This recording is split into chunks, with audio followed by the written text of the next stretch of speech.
E aí, gestor e aí, gestora? Esse é o último vídeo de esquenta para a Semana Pedagógica.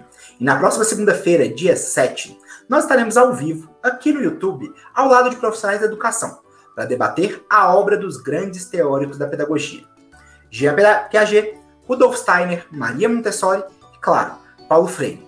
Se você ainda não se inscreveu para a Semana Pedagógica, faz o seguinte, clica no link que está aqui na descrição desse vídeo, faça o cadastro e venha fortalecer a sua formação.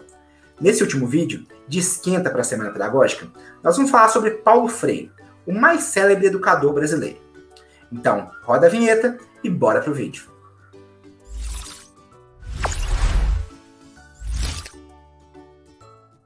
Antes que eu me esqueça, para produzir esse vídeo, eu usei alguns artigos que eu vou deixar linkados aqui na descrição. Então vamos lá. Quem foi Paulo Freire? Paulo Freire foi o mais célebre educador brasileiro, com atuação e reconhecimento internacional, conhecido principalmente pelo método de alfabetização de adultos que leva o seu nome. Ele desenvolveu um pensamento pedagógico assumidamente político. Para Freire, o objetivo maior da educação é conscientizar o aluno. Isso significa, em relação às parcelas desfavorecidas da sociedade, levá-las a entender sua situação de oprimidas e agir em favor da própria libertação. Em sua obra mais importante, A Pedagogia do Oprimido, Paulo Freire defendia o objetivo da escola como ensinar o aluno a ler o mundo para poder transformá-lo. Mas quais são os pilares do método pedagógico desse importante autor?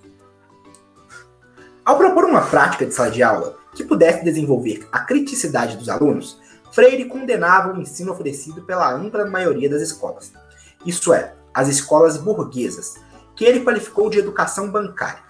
Nela, segundo Freire, o professor age como quem deposita conhecimento num aluno apenas receptivo e dócil. Em outras palavras, o saber é visto como uma doação, daqueles que julgam seus detentores. Trata-se, para Freire, de uma escola alienante, mas não menos ideologizada do que aquela que ele propunha, para despertar a consciência dos oprimidos. Freire criticava a ideia de que ensinar é apenas transmitir saber, porque para ele, a missão do professor era possibilitar a criação ou produção do conhecimento. Mas ele não comungava da concepção de que o aluno precisa apenas que lhe sejam facilitadas as condições para o autoaprendizado. Freire previa para o professor um papel diretivo e informativo. Portanto, ele pôde renunciar a exercer a autoridade, segundo o pensador pernambucano. O profissional de educação deve levar os alunos a conhecer os conteúdos, mas não como verdade absoluta. Freire dizia que ninguém ensina nada a ninguém, mas as pessoas também não aprendem sozinhas. Abre aspas. Os homens se educam entre si, mediados pelo mundo, escreveu o educador. Isso implica num princípio fundamental para Freire, o de que o aluno, alfabetizado ou não, chega à escola levando uma cultura, que não é nem melhor nem pior que a cultura do professor. Em sala de aula, os dois lados aprenderão juntos, um com o outro. E para isso é necessário que as relações sejam afetivas e democráticas, garantindo a todos a possibilidade de se expressar. A valorização da cultura do aluno é a chave para o processo de conscientização preconizado por Paulo Freire, e está no âmago do seu método de alfabetização.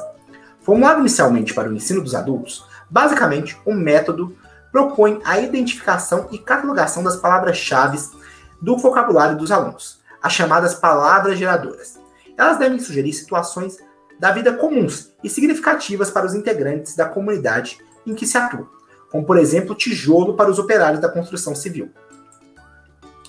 Diante dos alunos, o professor mostrará ao lado a lado a palavra-chave e a representação visual do objeto que ela designa. Os mecanismos de linguagem serão estudados depois do desdobramento das sílabas das palavras geradoras. O conjunto das palavras geradoras deve conter as diferentes possibilidades silábicas e permitir o estudo de todas as situações em que possam ocorrer durante a leitura e a escrita. O método Paulo Freire não visa apenas tornar mais rápido e acessível o aprendizado, mas ele pretende habilitar o aluno a ler o mundo na expressão famosa do educador. Abre aspas.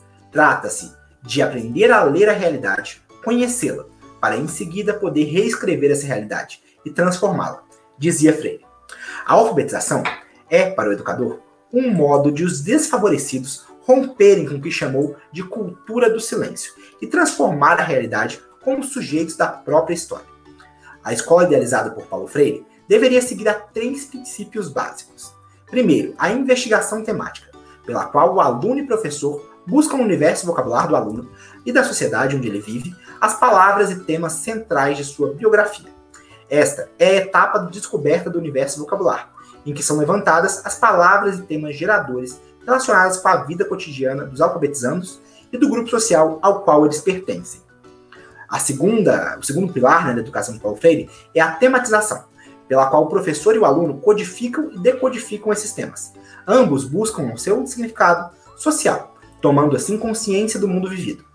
Eles descobrem-se, assim, novos temas geradores, relacionados com os que foram inicialmente levantados. É nessa fase que são elaboradas as fichas para a decomposição das famílias fonéticas, dando subsídio para a leitura e a escrita. Por fim, vem a etapa de problematização, na qual eles buscam superar uma primeira visão mágica por uma visão crítica, partindo para a transformação do contexto vivido. Nesta ida e vinda do concreto para o abstrato e do abstrato para o concreto, volta-se ao concreto, problematizando. Descobrem-se, assim, limites e possibilidades existenciais concretas captadas na primeira etapa.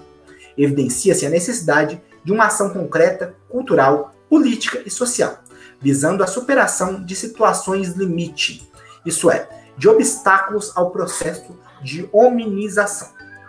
Então, o que você achou das ideias de Paulo Freire e da pedagogia do oprimido? Esse vídeo vai terminar aqui, mas a sua formação não, porque na semana que vem nós estaremos juntos novamente para a Semana Pedagógica, uma semana inteira em homenagem aos grandes educadores. Então faz o seguinte, clica no link da descrição e assiste esse cadastro, para poder participar dessa Semana Pedagógica. Um abraço e até mais!